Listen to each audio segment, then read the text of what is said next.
News now देखने वाले सभी दर्शकों का स्वागत है। आज प्रोग्राम में बात करेंगे जम्मू कश्मीर पुलिस के नए चीफ के बारे में। आप भी ये जानना चाहते होंगे कि कौन है आर स्वैन, यानी जम्मू कश्मीर पुलिस के नए director general of police. R Swain का पूरा नाम रश्मि रंजन स्वैन है और ये उड़ीसा से ताल्लुक रखते हैं। 18/9/1964 को उड़ीसा में इनका जन्म होता है और उसके बाद अपनी पढ़ाई लिखाई करने के बाद 1991 में IPS जो है वो क्वालिफाई करते हैं और आगमूड कैडर जो है इनको अलॉट होता है और इसके बाद इनका सफ़र होता है शुरू जम्मू कश्मीर में। जम्मू कश्मीर में इनका सफ़र कैसा रहा, आइए उस पर नज़र डालते हैं। 1990 के दशक में आर स्वैन मुख्तलिफ ज़िलों के चीफ रहे, यानी अगर हम कुछ ज़िलों के ऊपर नज़र डालें तो 1990 में जम्मू कश्मीर के हालात कैसे थे ये आप भी जानते हैं। एंटी मिलिटेंसी और टेरर ऑपरेशंस में काफ़ी एक्टिव रहे और SSP Ramban, SSP Kargil, SSP Kathua, SSP Poonch, SSP Jammu और SSP श्रीनगर के पदभार पर काफ़ी कामयाब रहे। 90 के दशक में जवान थे, खून गर्म था और ऐसे में आतंकियों को लोहा मनवाना और उनके साथ आड़े की टक्कर लेने में इनका नाम जो है वो काफ़ी जाना जाता है। और आज भी ये कहा जाता है कि जम्मू कश्मीर में जब भी जहाँ भी ये डिस्ट्रिक्ट चीफ लगा करते थे वहाँ पे जो आतंकी थे वो इनका नाम सुनते ही भाग निकलते थे। इसके बाद इनका बड़ा कंट्रीब्यूशन रहा बॉर्डर इनिशिएटिव्स में, यानी भारत और पाकिस्तान के बीच में जब गोलाबारी होती थी बॉर्डर्स पे तो लोग काफ़ी पीड़ित होते थे। ऐसे में पुलिस स्टेशंस और पुलिस पोस्ट जो थे वो काफ़ी दूर हुआ करते थे, तो एक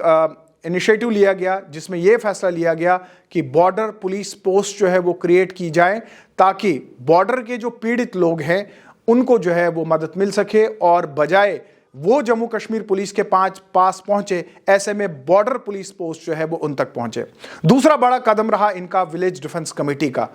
90 के दशक में हालात कैसे थे आप जानते हैं और ऐसे में बहुत सारे बेगुनाह लोगों को जो है आतंकियों ने मौत के घाट उतारा और ऐसे में फैसला लिया गया कि अब गांव वाले जो हैं वो खुद अपनी सुरक्षा करेंगे और ऐसे में फॉर्मूला सामने आया विलेज डिफेंस कमिटीज़ का। और विलेज डिफेंस कमिटीज़ बुनियादी ट्रेनिंग के साथ बनाई गई और इन लोगों को हथियार भी दिए गए और ये फार्मूला भी काफ़ी कामयाब साबित हुआ और हमने देखा खासकर पुंछ, राजौरी और डोडा जैसे ज़िलों में विलेज डिफेंस कमेटी का कितना बेहतरीन रोल रहा ये आज भी हम कह सकते हैं। उसके बाद फार्मूला सामने आया स्पेशल ऑपरेशन ग्रुप का और ये वो ग्रुप रहा जिसने 35 साल जो आतंकवाद जम्मू कश्मीर में रहा उसकी कमर तोड़ दी। और स्पेशल ऑपरेशन ग्रुप के बारे में मुझे ज़्यादा कहने की ज़रूरत नहीं है। आज भी जम्मू कश्मीर में जहां भी ऑपरेशन होता है वहां जम्मू कश्मीर पुलिस की स्पेशल ऑपरेशन ग्रुप की टीम को ही बुलाया जाता है जो इन ऑपरेशंस को अंजाम देते हैं, इनमें हिस्सा लेते हैं। इसके बाद DIG विजिलेंस की हैसियत से भी काम किया और अपनी ईमानदारी और दयानतदारी की वजह से DIG विजिलेंस की हैसियत से जो काम किया उसमें बहुत बड़ा नाम कमाया और जो इनिशिएटिव्स इन्होंने लिए खासकर एंटी करप्शन मेयर्स को लेकर और एक बड़ा कॉन्सेप्ट जो सामने लाया वो लाया डिपार्टमेंटल विजिलेंस ऑफिसर्स का। आज भी हर डिपार्टमेंट में डिपार्टमेंटल विजिलेंस ऑफिसर्स जो है वो नियुक्त किए गए हैं और ऐसे में डिपार्टमेंट एंटी करप्शन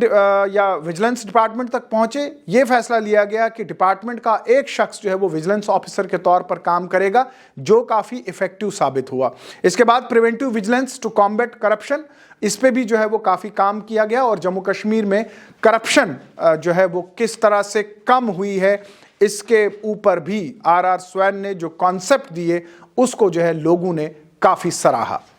इसके बाद नेशनल लेवल पे हम बात करें तो डायरेक्टर भी रहे, जॉइंट सेक्रेटरी रहे, कैबिनेट सेक्रेटरीज जो हैं कैबिनेट सेक्रेटरीट में वहाँ पे जॉइंट सेक्रेटरी की हैसियत से भी काम किया और इसके अलावा सिक्योरिटी इश्यूज जो बॉर्डर के ऊपर रहे, यानी भारत और पाकिस्तान के बीच में जो सिक्योरिटी इश्यूज रहे उसके ऊपर भी जो है वो काफ़ी काम जो है वो किया। इसके बाद वो हेड रहे bureau of security ministry of external affairs में और वहाँ पे जॉइंट सेक्रेटरी की हैसियत से भी काम किया और भारत और पाकिस्तान के बीच में जो हालात रहे और ख़ासकर पाकिस्तान में क्या कुछ हो रहा है जम्मू कश्मीर को लेकर उसके ऊपर भी जो है वो काफ़ी काम किया। टेरर इकोसिस्टम पे काफ़ी काम किया और जैसे कि मैंने कहा कि पाकिस्तान में जम्मू कश्मीर के हवाले से क्या कुछ प्लानिंग हो रही है इसको काफ़ी नज़दीकी से देखा और कोशिश ये की गई कि भारत और पाकिस्तान के बीच में आतंकवाद को लेकर क्या कुछ बन रहा है और ख़ासकर पाकिस्तान किस तरह से जम्मू कश्मीर में साजिश कर रहा है आतंकवाद की, इसके ऊपर भी जो है वो काफ़ी काम किया। इंटरनेशनली अगर हम देखें ग्लोबल स्टेज पे यानी वर्ल्ड लेवल पे हम बात करें तो हेड रहे जो यूनिट्स हैं responsible for safeguarding India's assets abroad, यानी भारत के जो एसेट्स हैं दुनिया भर में उनकी निगरानी किस तरह से करनी है उसके ऊपर भी जो है वो काफ़ी काम किया। और इस दौरान उनकी इंटरेक्शन जो है वो foreign government security agencies, law enforcement units agencies जो central Asia, South Asia, Europe, Russia, South Asia, Middle East, South East Asia, China, इन सब के जो यूनिट्स हैं उनके साथ जो है वो इनका जो बातचीत जो है वो रही, कामकाज रहा और एक बड़े पैमाने पर वर्ल्ड वाइड जो है वो काम किया। इसके बाद इनकी सर्विस करियर में एक बड़ा कदम वो था Jammu Kashmir special DG CID and intelligence. जी हाँ, जम्मू कश्मीर में इस वक्त जो हालात बने हैं और ख़ासकर जो अमन जम्मू कश्मीर में है उसका सारा श्रेय जो है वो सिक्योरिटी एजेंसीज़ को जो है वो जाता है। इन सिक्योरिटी एजेंसीज़ को निगरानी करना, उनसे बातचीत करना, उनको आदेश देना कि किस तरह से काम करना है और वो इंस्ट्रक्शंस देना,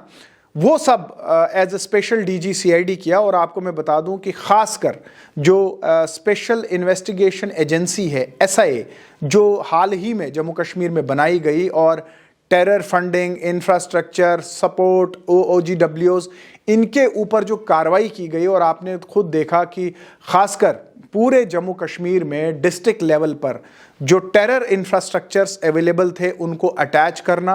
वो आतंकी जो पाकिस्तान में है उनकी प्रॉपर्टीज़ को अटैच करना, या फिर कोई सरकारी मुलाजिम जो मिलिटेंसी में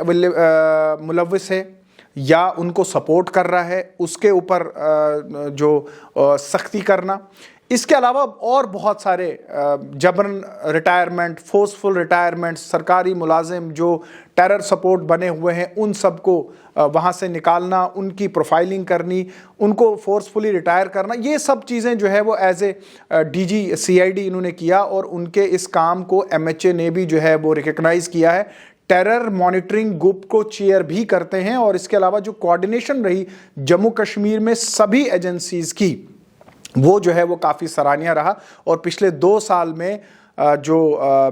टेरर इंफ्रास्ट्रक्चर्स थे जम्मू कश्मीर में, या फिर हुर्रियत के जो नेता थे या सेपरेटिस्ट नेता जो जम्मू कश्मीर में थे, या फिर बिजनेस कमेटी से ताल्लुक़ रखने वाले वो लोग जो टेरर को सपोर्ट करते थे, सरकारी मुलाजमीन जो टेरर को सपोर्ट करते थे, उन सब की कमर तोड़ना, उनके खिलाफ कार्रवाई करनी, उनकी प्रॉपर्टीज़ को अटैच करना, ये सब काफ़ी बारीकी से किया RR स्वैन ने। और इसको एक्नॉलेज किया MHA ने भी और केंद्र ने भी काफ़ी शाबाशी दी इस काम को लेकर, क्योंकि जम्मू कश्मीर में आतंकवाद की कमर जो टूटी है उसका सबसे बड़ा श्रेय जो है वो इन्हीं इनिशिएटिव्स को जो है वो जाता है। अब आखिर में हम बात करते हैं RR स्वैन के अवार्ड्स के बारे में। तो आपको मैं बता दूं कि पुलिस मेडल फॉर गैलेंट्री जो प्रेसिडेंट और स्टेट गवर्नमेंट ने जो है वो दिया, और इसके अलावा पराक्रम जो मेडल है, एक एनकाउंटर में ये इंजर्ड भी हुए थे और उसको लेकर जो है वो पराक्रम जो पदक है वो इनको दिया गया। प्रेसिडेंट्स मेडल फॉर मेरिटोरियस और डिस्टिंग्विश्ड सर्विसेज,